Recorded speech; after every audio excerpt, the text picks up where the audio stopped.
अगर आप भी चाहते हैं यमुना म्यूजिक के ऑडियो वीडियो सबसे पहले आप तक पहुंचे, तो हमारे चैनल को सब्सक्राइब करें और साथ ही साथ बेल आइकन को दबाना ना भूलें ताकि सभी वीडियो आप तक पहुंचे। धन्यवाद।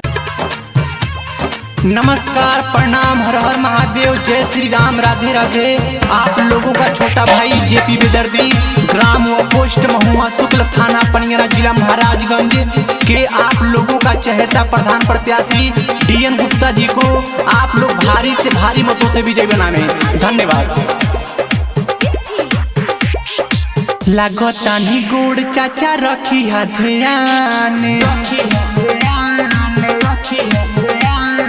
लागतानी गोड़ चाचा रखी ध्यान, हमरे के अब की हो बनैहा प्रधान, हमरे के अब की हो बनैहा प्रधान। लागतानी गोड़ चाचा रखी ध्यान, लागतानी गोड़ चाचा रखी ध्यान।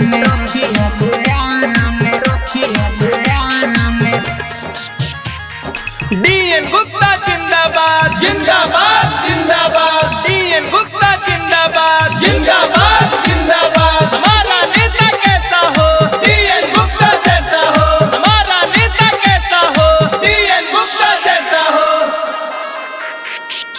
माँ वैष्णो रिकॉर्डिंग स्टूडियो दिल्ली।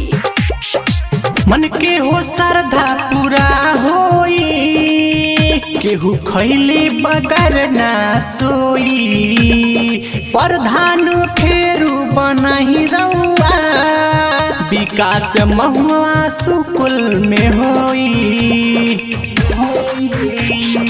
मन के हो श्रद्धा पूरा होई, केहू खैले बगर ना सोई, प्रधान फेरू बनही रउआ, विकास महुआ सुकुल में होई। जोगी झोपड़ी से बनवा दे मकान, लागतानी गोड़ चाचा रखी ध्यान, हमरे के अब की हो बनैहा प्रधान, हमरे के अब की हो बनैहा प्रधान। लागतानी गोड़ चाचा रखी ध्यान, लागतानी गोड़ भैया रखी ध्यान।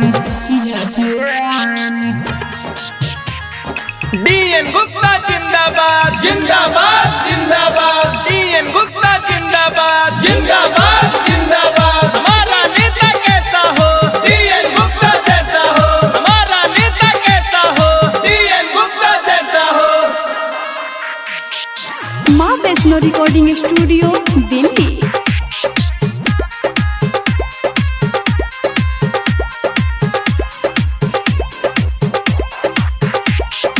सबके नसीब जगमगाई हो, सच कहिले कसम खाई हो, ओटवा तू दे के अपन हो, हमरा के तू दीहा जिताई हो,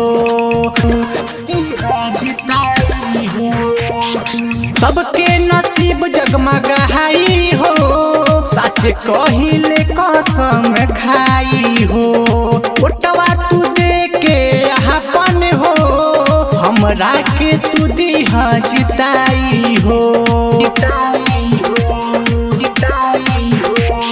सेवा करब बन के बेटा के समान, लागतानी गोड़ चाचा रखी ध्यान, हमरे के अब की हो बनैहा प्रधान, हमरे के अब की हो बनैहा प्रधान।